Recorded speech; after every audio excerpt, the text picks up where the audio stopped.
the first game of the conference tournament because it was a survive and advance situation. These guys played tremendous basketball. Playing at Rose-Hulman's going to be tough. Rose-Hulman's notorious for having some fans, a big student body at the games. This Beaver track and field team came out and balled out.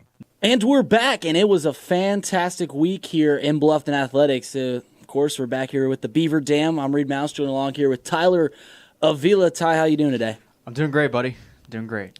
Yeah, it was a fantastic week, especially this past Saturday, where both the men and women swept, and the track and field had a very good week as well.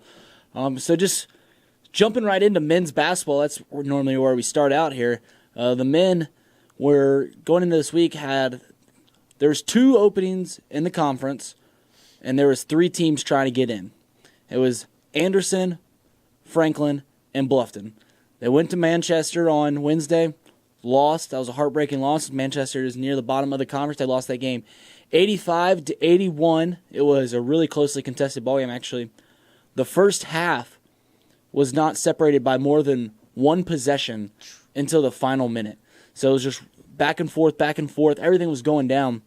They ended up losing that one in the second half, and actually they came back, brought it a lot closer. At one point, they were down like 13 or 14 points in that second half.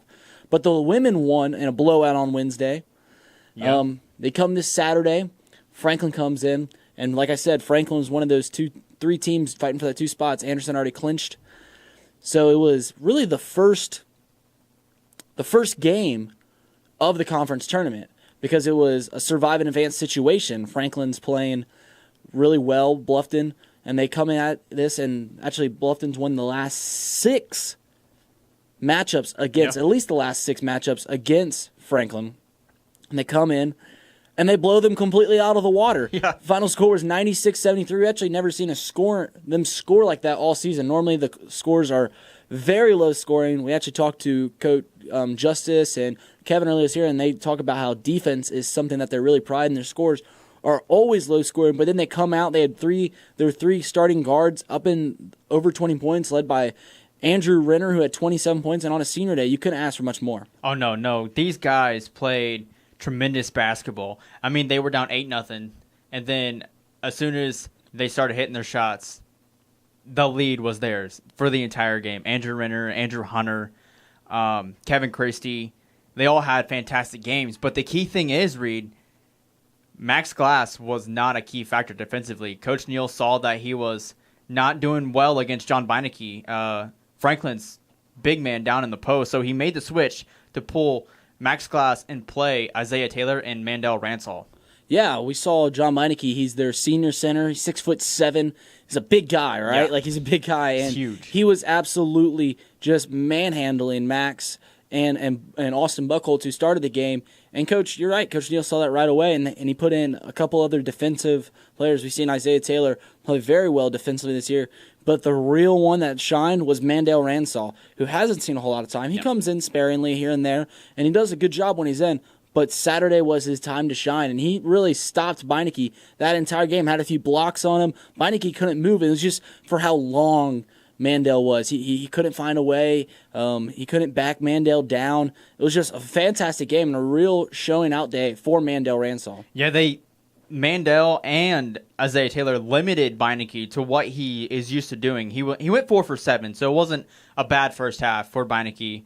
He had 13 points, 4 rebounds, but defensively, they really shut him down, and that hurt Franklin because they really rely on Beinecke down in the post, and none of their players were hitting their shots. Yeah, the one thing that I really liked about this past game on Saturday was the men, after they took the lead, they, like you mentioned, they were down 8-0, and then it just went on a run, and it was back and forth until Bluffton really took a big lead. But from then on out, they looked like they were having fun out there. Yeah. I mean, there's some times where you never want sports to be a chore. You never want sports to be like work or like homework or a business. You want to come in and you want to have fun. And you want to treat it seriously, but at the same time, they looked like they were playing so well, and they're just knocking like incredible shots. I think Andrew Renner face contact. It was like a video game. He just threw that thing up, and then Kevin Christie hit one from 6 feet from behind the three-point line, and it was just, I mean, it's hard not to have fun when you're scored 96 points in a game, but to do it and clinch a berth in the conference tournament, you can't ask for much more than that. Oh, no, they were having fun, and I am sure that they're going to roll with this into the tournament on Tuesday as they play Hanover, right? Yeah.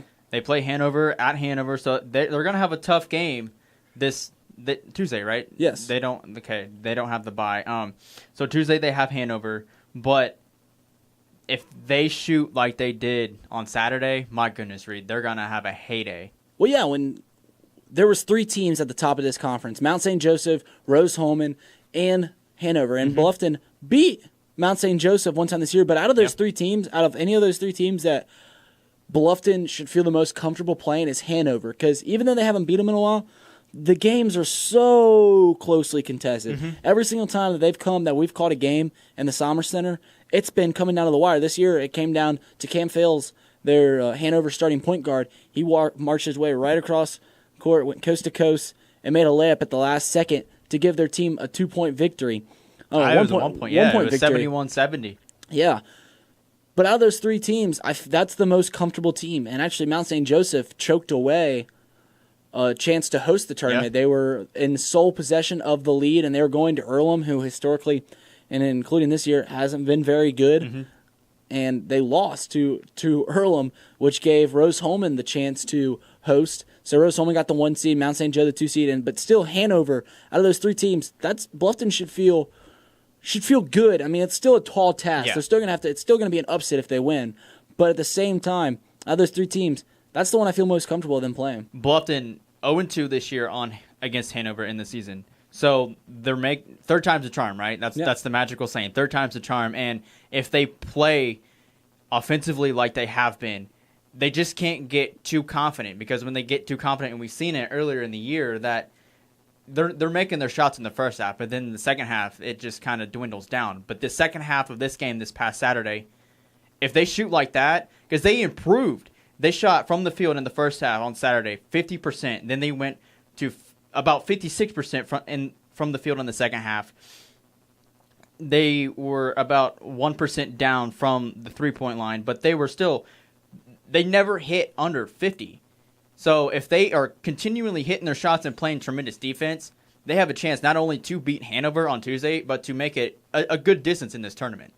Yeah, and like I said, just harking back on Hanover being the team out of those 3 teams that they would most want to play, it's kind of weird because they split with Rose and they split with Mount St. Joseph. But still, I feel most comfortable about this Bluffton team going to Hanover and having a good chance to beat them. Yeah. And if they upset them, that's going to really shake up this whole conference. Oh, yeah. This team is playing with a chip on their shoulder because before the season started, they were ranked second to last. Second to last to finish in the conference. Yep. And right now, they're the 6th team in the conference. So playing how they're playing, that can really prove the doubters wrong. So, yeah, the men aren't the only basketball team from Bluffton going to play in the conference tournament. Of course, we got the women who it's going to be, I think, their 4th straight year in the conference tournament. Yep. They won it 2 years ago, but they got the 3rd seed. They're still up there at the top. And Rose-Hulman, who's the number 1 overall seed and hosting the women's tournament, is undefeated inside the conference. So that's a tough team to beat. But first off, they got to play Mount St. Joseph on Tuesday. And just like the men, everything was raining on Saturday. They scored 98 points, and we've never seen anything like that. They're only averaging about 67 points on the season, so they outscored their average by almost 30 points, and that was due to the three-point play. Nora Heminger, Heidi Craddock, Brianna Graham, they were all hitting from behind the arc. Yeah, well, especially in that first half because they kind of died down once halftime rolled past. They went 8 for 12 from behind the three-point line in that first half. Then once the second half hit, they went 1 for 7. They kind of got back into the groove of being a driving basketball team, getting to the hoop. But yes, Nora Heminger went 3 for 3 from the field, 2 for 2 from behind the three-point line. Brianna Graham, 2 for 3 from behind the three-point line. Macy Shear went 1 for 1, and then Heidi Craddock went 3 for 3 from behind the three-point line. They were hitting lights out.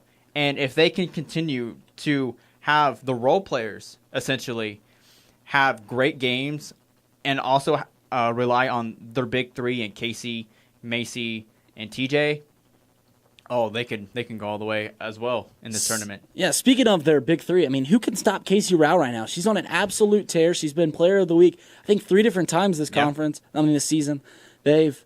She's second in the conference in scoring. She just put up 26 points again this past Saturday, and she's had double-double after double-double after double-double this season. She's on an absolute tear. At the beginning of the season, it was Macy Shearer who was on an absolute tear. And then the kind of roles have been reversed, and Casey Rouse really taken over the leading scorer role. She's doing so much, and she's a big part of why this team found its groove back offensively. Like I said, in years past, this team's been a really good shooting team. Not this team. This team gets the basketball to the hole. Yeah. And when they get everything working, when they get these freshmen and these underclassmen hitting some threes, along with Macy and Casey taking it down low, you can't stop them. Oh, no. Because what happens is the defense is going to – they're focused on Macy and Casey driving to the hoop, getting the offensive rebounds, putting it back up. But when they focus more on that leaves their shooters open. And like we've mentioned and like you said, that this team is not a shooting team, and they haven't been for most of the year. But – what was it, last Wednesday when they played Defiance, things clicked. And Brianna Graham hit 5 threes. Yeah, Brianna Graham hit 5 threes this past Wednesday against Manchester. 1-3 shy of tying the school record. But if they can continue to get open people, open shots, take them, and they make them, this team is going to be scary. Absolutely. And there's so much talent coming off the bench. And for a while, it seemed like the starting five is really what they're going to be focused on, and really you got to other teams got to stop their starting five, which they still have to. Yeah. These teams got, like we said, we call them the big three: TJ, Casey, Macy, and then of course Abby O'Donnell, and Brianna Graham that round that out. They're certainly very good, but this team has depth to it now. Yeah. Heidi Craddock, Nora Heminger, Chelsea Moore, and DJ Kesey, they all get in there. LJ Overson, can't forget about her. Absolutely, the scoring threat of LJ Overson. But this Tuesday is going to be, I think Bluffton has a great chance to win on Tuesday. Yeah. But it's going to lead on is because they're going to have to play Transylvania if they win that game this weekend. And then, of course, the big dog they have to beat, Rose-Hulman, who's undefeated in the conference, having a fantastic season. But, I mean, you never know. Things could happen. Yeah, the main thing that I think that they really need to focus on is defense, because it didn't seem like their defense was there. Not only did Bluffton score 98 points, Franklin scored 82.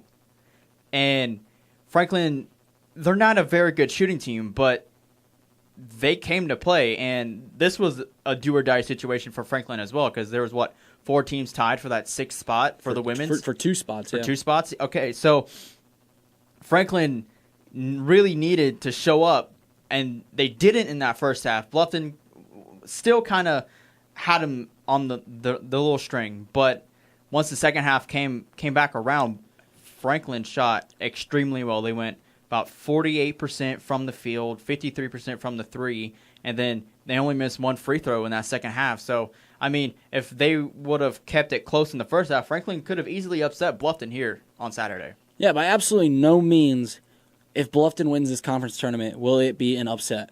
I mean, they haven't beat Rose-Hulman either times, and I think they got swept by Transylvania as well. Yeah. So I think that's their only 4 losses in the conference this season.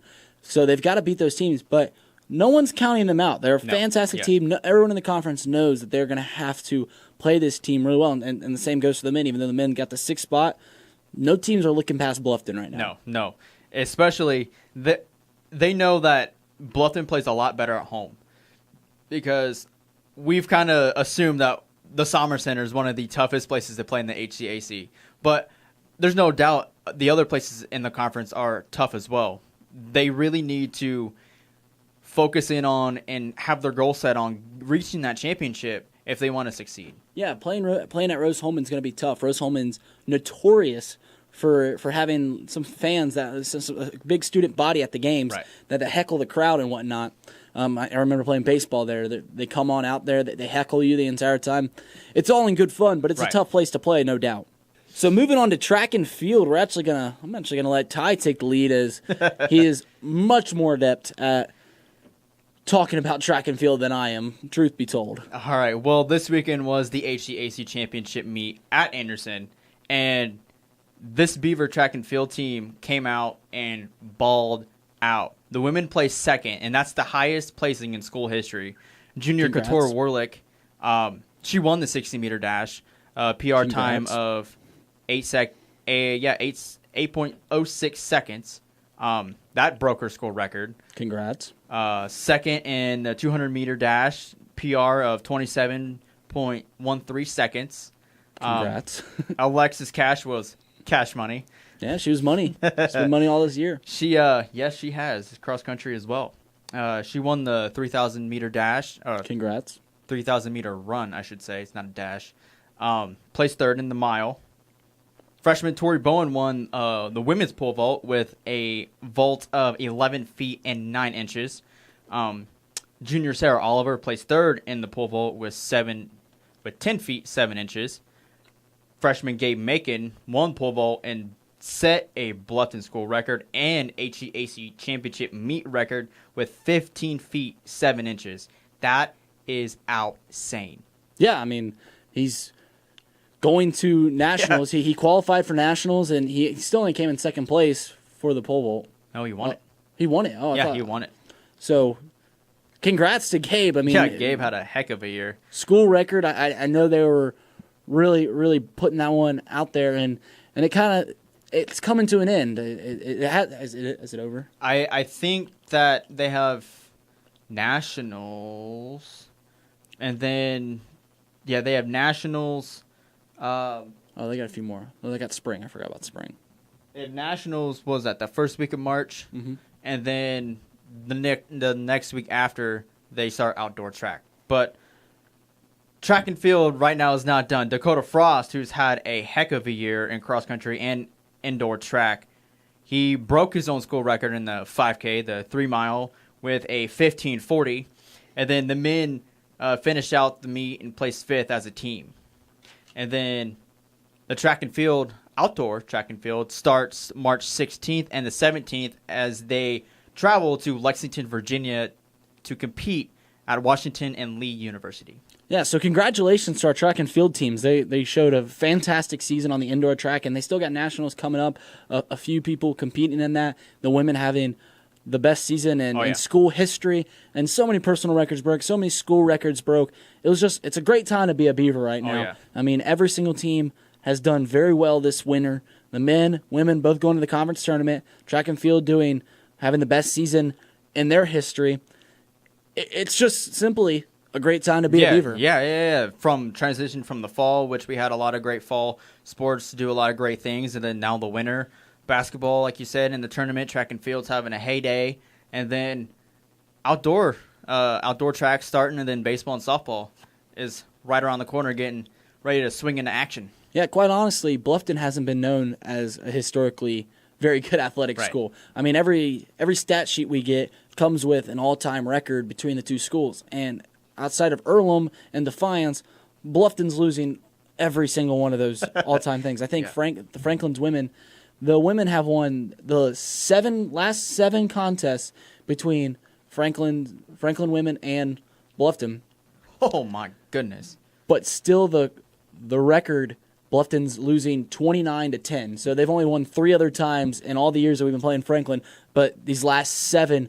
So what I'm getting to is Bluffton's on the cusp, and we're at the heyday of Bluffton athletics. I mean, the football team's having good seasons. I mean, this season didn't go exactly as it wanted to, but last year was one of the best seasons of this millennium. Yeah. I think 7-3 is the best that they've done since 2000.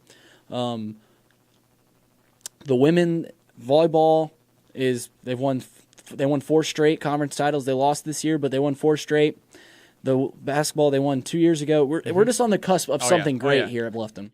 And this wraps up this edition of the Beaver Dam. We thank you for listening and watching, and encourage you to come back and listen and watch us next week. Check out previous podcasts. Search and subscribe on iTunes or Google Play, the WIT 96.1 podcast at Bluffton University. Don't forget to follow us on Twitter at the Beaver Dam 96.1. For more stories and information, check out our website, blufftonwit.com, and subscribe. This has been Reid Mouse, joined along here with Tyler Avila, with our producer, Colton Steiner. We thank you for listening and watching to 96.1 The WIT. Roll Beaver.